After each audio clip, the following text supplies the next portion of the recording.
Coming up with new profit sharing ratio, तो जब भी हमारा पार्टनरशिप रिकॉन्स्टिट्यूट होगी, चाहे वो एडमिशन हो या फिर रिटायरमेंट हो, उस केस में दोबारा से हम लोगों को क्या फॉर्म करना होता है, प्रॉफिट शेयरिंग रेशियो को बनाना पड़ता है। इसके लिए हमें पता क्या होना चाहिए, हमें पता होना चाहिए कि ठीक है भाई, पहले हमारे पार्टनर्स थे वो एक पर्टिकुलर अमाउंट में प्रॉफिट को शेयर करते थे, so what will be the effect on their ratio अगर कोई पार्टनर एंटर करता है या फिर लीव करता है। So the ratio which you get after the new partner enters और लीव्स द बिजनेस, उस रेशियो को हम लोग क्या बोलते हैं, उस रेशियो को बोलते हैं हम new profit sharing ratio. So what is new profit sharing ratio? It is the ratio in which all the partners, including the new partner, will share the future profit. Ratio in which all the partners, including new partner, जो अभी नया नया आया है वो partner भी share करेगा। New partner will share their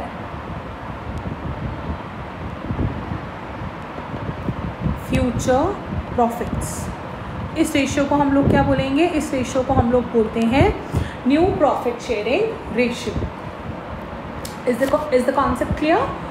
alright, so अब न्यू प्रॉफिट शेयरिंग रेशियो को समझने के लिए पहली चीज़ हमें क्या समझनी है, अच्छा अगर न्यू है तो इसका मतलब कुछ ओल्ड भी होता होगा। तो what is old profit sharing ratio? Old ratio का मतलब क्या होता है, जिस रेशियो में पार्टनर्स प्रीवियसली, बिफोर जब नया पार्टनर आया उससे पहले वो अपने प्रॉफिट एंड लॉसेस को शेयर कर रहे थे, उस रेशियो को हम क्या बोलते हैं, ओल्ड रेशियो। क्या बोलते हैं उसको हम, ओल्ड रेशियो।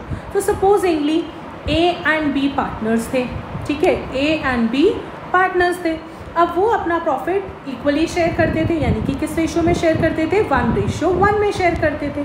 तो ये 1:1 उनका क्या हो गया बच्चों, ये हो गया उनका ओल्ड रेशियो। ये क्या हो गया उनका, ओल्ड रेशियो। अब जब सी आया बिजनेस में तो अब उन लोगों ने प्रॉफिट किस तरीके से, अभी भी वो इक्वली शेयर कर रहे हैं, लेकिन अब सी के साथ भी उनको अपने प्रॉफिट को डिवाइड करना पड़ रहा है। तो अब हमारा सी आता है, हमारा रेशियो क्या बन गया, 1:1। तो अब ये क्या हो गया हमारा न्यू रेशियो। क्या हो गया ये हमारा न्यू रेशियो। तो सपोजिंगली 90 रुपीज़ थे, पहले ए और बी शेयर करते थे, कितने रेशियो पे शेयर करते थे, 1:1 में। तो किसके पास कितना गया, ए के पास गया 45 रुपीज़ और बी के पास गया 45 रुपीज़। क्लियर? अब हमारे नए पार्टनर्स आ गए, कौन है नए पार्टनर, ए बी एंड सी। अब ये 90 रुपीज़ किस में डिवाइड हो जाएगा, 1/3 जाएगा ए को, 1/3 जाएगा बी को और 1/3 जाएगा सी को। तो अब कितने रुपीज़ आ रहे हैं सबके पास, अब now every one is getting how much rupees in the profit, 30 rupees. So I hope you have understood the difference between old ratio and new ratio. हमारा जो कॉन्सेप्ट हमसे जो बोर्ड पूछता है, जो हमारे को बेसिस चाहिए ही चाहिए, वो चाहिए हमें कॉन्सेप्ट अपना न्यू प्रॉफिट शेयरिंग रेशियो का। Is this clear everyone?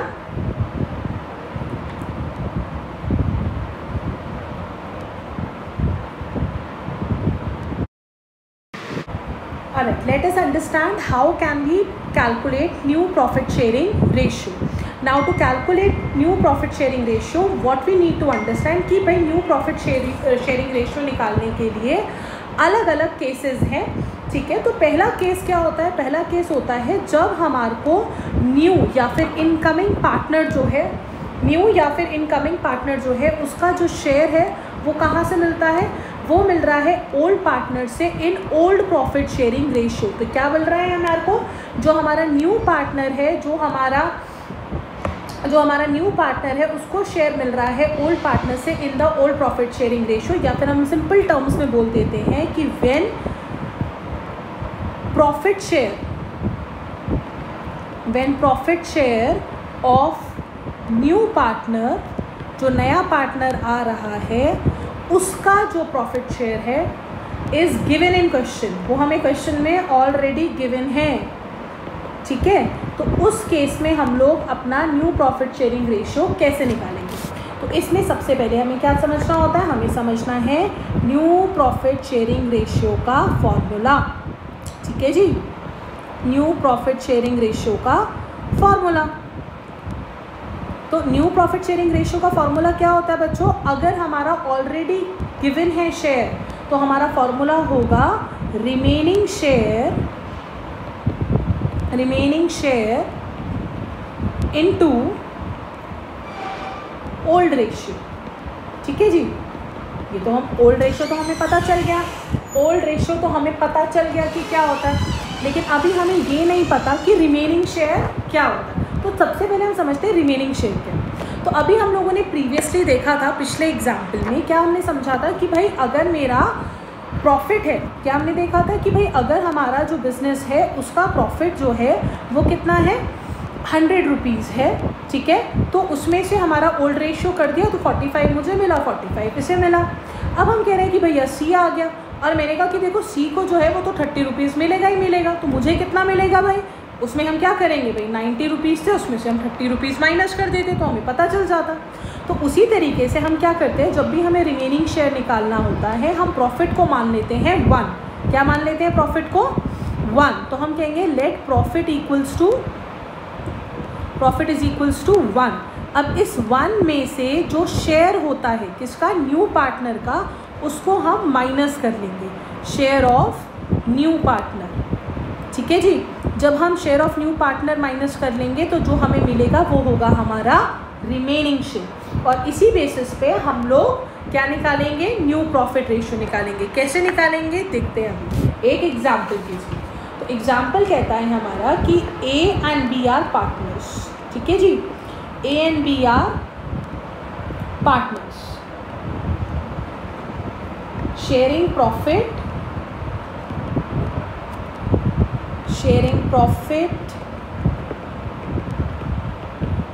in the ratio 5:3। तो अब ए और बी क्या है, पार्टनर्स हैं। कैसे पार्टनर्स है, एग्जिस्टिंग पार्टनर है। इनका रेशियो कितना था जिसपे प्रॉफिट एंड लॉस शेयर कर रहे थे, 5:3। तो ये क्या हो गया हमारा, ये हो गया हमारा old profit ratio. This is our old profit sharing ratio.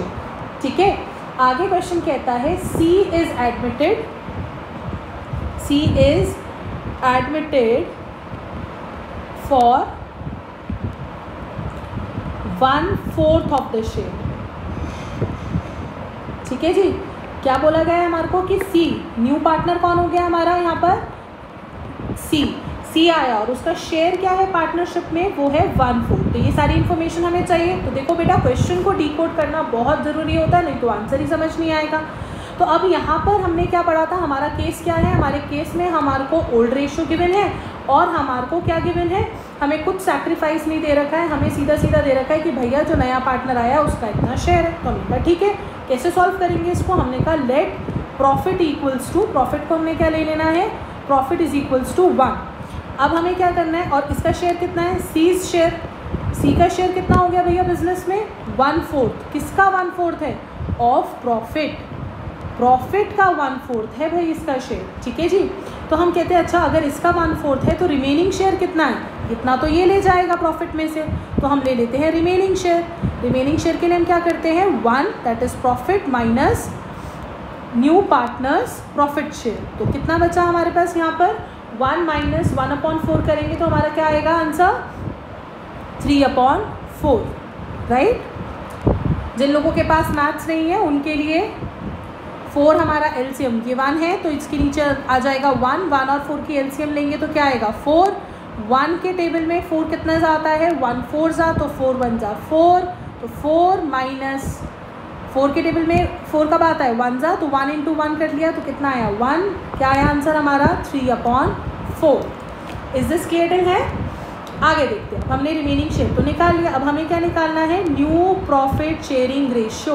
पहले हम निकालेंगे ए का, तो ए के लिए हमारा फॉर्मूला क्या था, रिमेनिंग शेयर कितना है हमारा 3/4। ओल्ड रेशियो कितना था हमारा 5/8।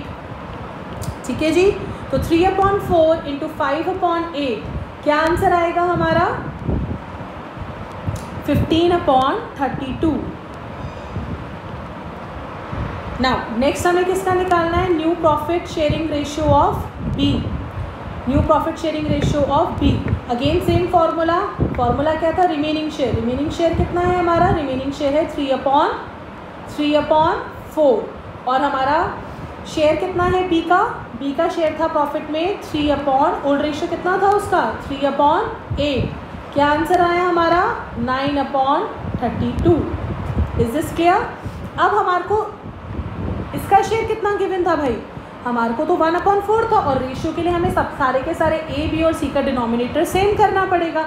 तो दो तरीके होते हैं, या तो हम सीधा यहाँ पर लिखेंगे सीज शेयर, ऑलराइट, और हम सीज का शेयर कितना था 1/4। तो 4 में हम क्या मल्टीप्लाई करेंगे 32 बन जाएगा, 4 में हम मल्टीप्लाई करेंगे 8 ऊपर भी और 8 नीचे भी, तो आंसर आएगा हमारा 8/32। या तो हम ऐसे कर सकते हैं, जो लोग नॉन मैथ्स वाले हैं जिनको डिफ़िकल्टी होगी कि मैम ये कैसे होगा, उनके लिए एक सिंपल टेक्निक है। आप देखिए हम क्या करते हैं, हमारा जब भी हम रेशियो निकालते हैं हमें ये इंश्योर करना है कि जो हमारा डिनोमिनेटर होता है, जो नीचे वाली वैल्यू होती है वो क्या होती है डिनोमिनेटर, ये जो हमारा डिनोमिनेटर होता है इसकी वैल्यू हमारे जितने भी हम शेयर रेशियोज निकाल रहे हैं वो सेम होनी चाहिए।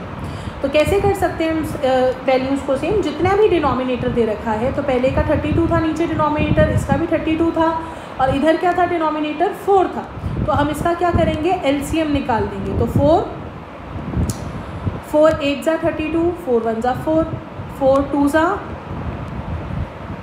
8, राइट, और 2 1 जा। तो अब हमने क्या कर लिया, इनका एलसीएम निकाल लिया। एलसीएम आया हमारा 4 × 4 × 2, राइट, 4 4 जा 16, 16 2 जा 32। तो क्या आ गई एलसीएम 32।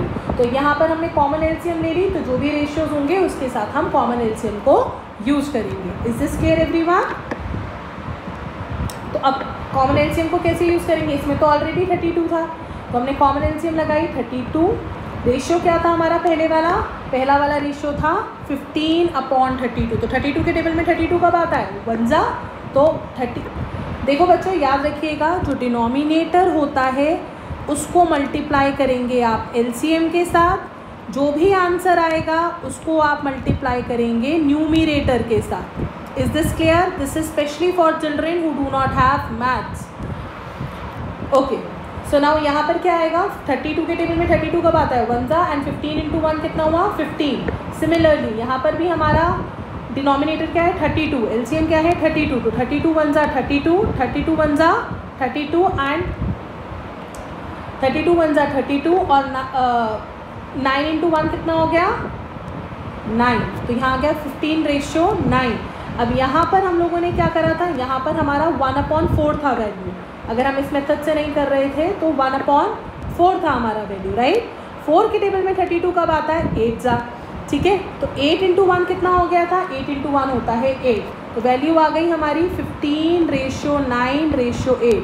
तो सबका बेस सेम हो गया, बेस सेम होना बहुत ज़रूरी है। और हमारा न्यू रेशियो क्या निकला 15/9/8। I hope case 1 is clear to everyone, especially the children who do not have maths.